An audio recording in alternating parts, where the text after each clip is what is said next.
সারাদিন বসে থাকিস, এইভাবে বসে থাকলে কি আমাদের সংসার চলবে? হাত পা একটু নড়াইতে হবে না? একটু কাজকর্ম করার দরকার না? অবরণের সংসার অভাবে ফুরায় না, কেন? কাজকর্ম করো, টাকা পয়সা আয় রোজগারের চিন্তা ভাবনা করো। মুই কি কাজটা করিম কন্ত? কি আছে এই সংসারটা, তার মুই কি করিম? জমি জমা বাড়ি গাড়ি যা ছিল সব তো বড় বেটার পিছনে শেষ করলেন। ঋণদারের ঘর প্রতিদিন বাড়ি আসবে লিখছে, ব্যাংকের টাকা এলে কিভাবে কি করবেন? মুইয়ে বা কি করিম এই মুহূর্তে? চিন্তা করিস না, চিন্তা করিস না। তোর বড় ভাই ঢাকাত বিরাট চাকরি করে, বহুত টাকা পায়। এই কিছুদিনের মধ্যে মনে করেন যে টাকা নিয়ে আসবি, বহুত টাকা নিয়ে আসবে। টাকা নিয়ে আসলে আমাদের কোনো অভাব থাকবে না। সব জমা জমি আমরা এই বন্ধকি ঘুরে নেব, নিয়ে চক দেব, তুই আবাদ করিস। আল্লাহ রহম, আমাদের আর তখন কোনো অভাব থাকবে না, চিন্তা টেনশন থাকবে না। জানা ফানাও সব শোধ করে দেবো। কথা বুঝিস নাই? খালি একটু ধৈর্য ধর, একটু ধৈর্য ধর। এমন একটা বেটা জন্ম দিচ্ছেন, তাই 4 বছর থেকে বাইরে থাকে, একটা মোবাইল পর্যন্ত করিয়া খবর নেয় না যে আব্বা কেমন আছে, ভাই কেমন আছে, কি খাইলে না খাইলে, বাড়িতে কেমন আছে লোক দুইটা। সেই বেটার দোহাই দিবে দেখছেন মকাশকে 4 বছর থাকিয়া। এই যে মুই গেনু, এই এক ফেদলা তোমার আর মোর ভাল লাগে না। এই বাড়ি ঘর দুয়ার মোর ভাল লাগে না। বাড়ি থাকাচ্ছে না থাকা অনেক ভালো। এ বাবা, ওইদিকে যাস তো, ওই দোলার ভুঁই কোনা আনা দেখি আসিস তো, যা।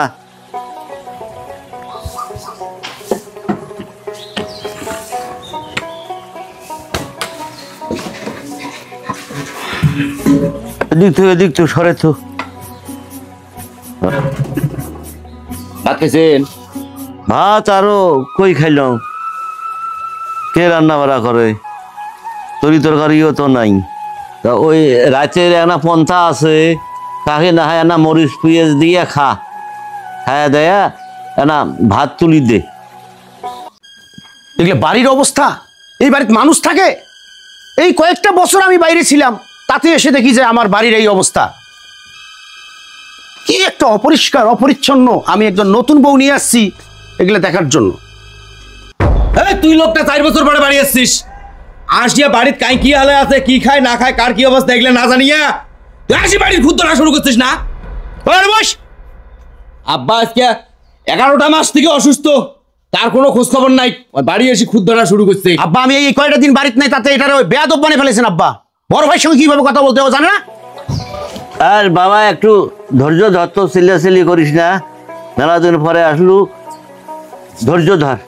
তা এগনা খাই বাবা, এগনা তো চিনলাম না। আব্বা তোমার তো কবারে পারি নেই, আপনার বৌমা বিয়ে করে নিয়ে আসছি। এই আমার বাবার সালাম করো।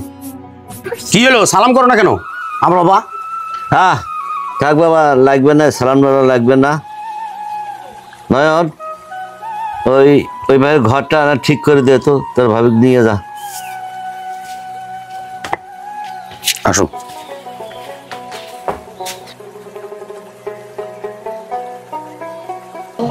কেমন তো কও নাই, তোর বড় ভাই আসবে। হ্যাঁ আসছে, চিন্তা করিস না। আল্লাহ রাম একটু দমদম নিয়ে বাইরে বাড়াক, একের সব সমস্যা আমাকে সমাধান হয়ে যাবে, বুঝছিস? আইসে নাই টাকার বস্তা, এটা বিয়া করছে তখন তোমাকে জানাইছে? হ্যাঁ, বউ ধরি যাও বাড়ি ঢুকি, আমরা জানি। হ্যাঁ আমরা জানি। যা হোক বাবা, তুই মাথা খারাপ করিস না। দেখি আসছে তো দমদমে আসুক, দেখি কি কি আনছে না আনছে, পরে আলা হবে। তুই আপাতত ওই বন্যাটা ভরি আনতো, নামাজের টাইম হয়েছে, মুই অজু করি নামাজ পড়ে যাও।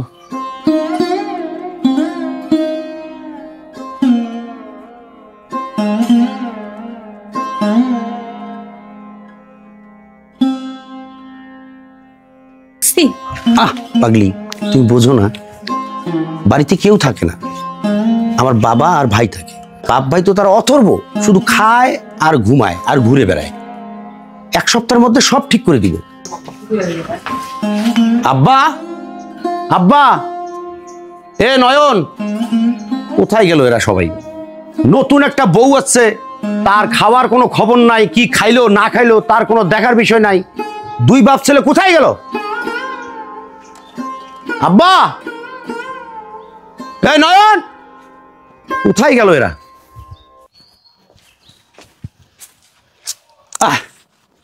আমার যদি মেজাজ টেজাজ খারাপ হয়ে যায় না, বাড়িতে যে কি করব এটা বুঝতে পারবে না।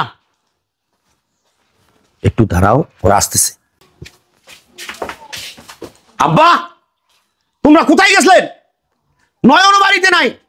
আপনার যে একটা নতুন বউ নিয়ে আসছি আমি, তার কোনো খাওয়া দাওয়ার কোনো ব্যবস্থা নাই, কথা নাই, বার্তা নাই, আপনাদের কোনো দায়িত্ব নাই, কোনো সেন্স নাই। আব্বা, আপনারা জানেন না একটা উচ্চ বংশ মেয়ে আমি বিয়ে করে নিয়ে আসছি, আমি এই মুখ কিভাবে দেখাবো তার বাবা মাকে? ও এখন আমাকে ইনসাল্ট করবে। আব্বা, আপনি জানেন না অন্য কোনো বাড়িতে হইলে এতক্ষণ 2-4টা খাসি জবাই হইতো, কুত্তার ঘেউ ঘেউে থাকা যাইতো না। ছাগল তো দূরের কথা, একটা হাঁস মুরগিও আপনার আজ পর্যন্ত আমাদের এখনো দেখতে পেলাম না আমরা। আর কতক্ষণ থাকবো না খেয়ে?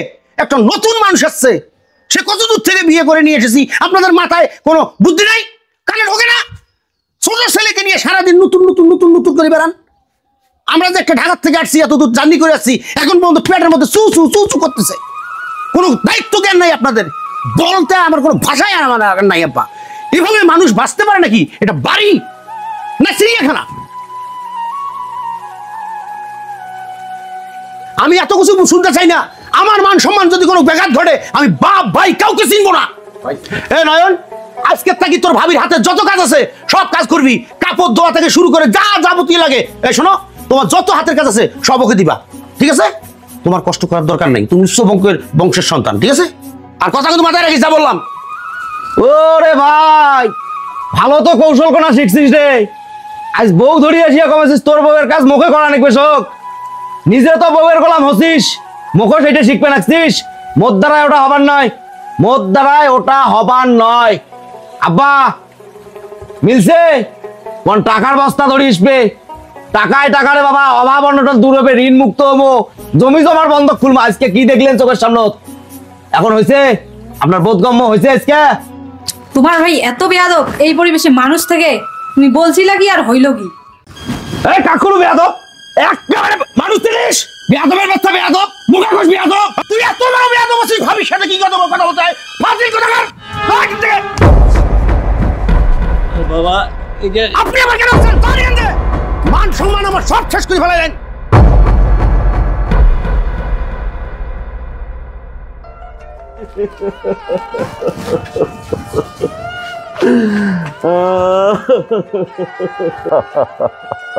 আমার লাস্ট কথা, আজকের মধ্যেই এই জমা জমির ভাগ আমার অংশ আমাকে বুঝাই দিবেন।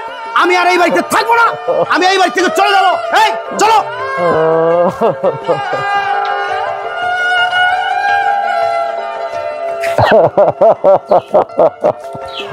যাইস না রে বাবা, যাইস না, তুই আমার বড় বেটা, বাড়ির ছেলে বাড়ির ঘুরে রে বাবা, যাইস না রে বাবা, যাইস না।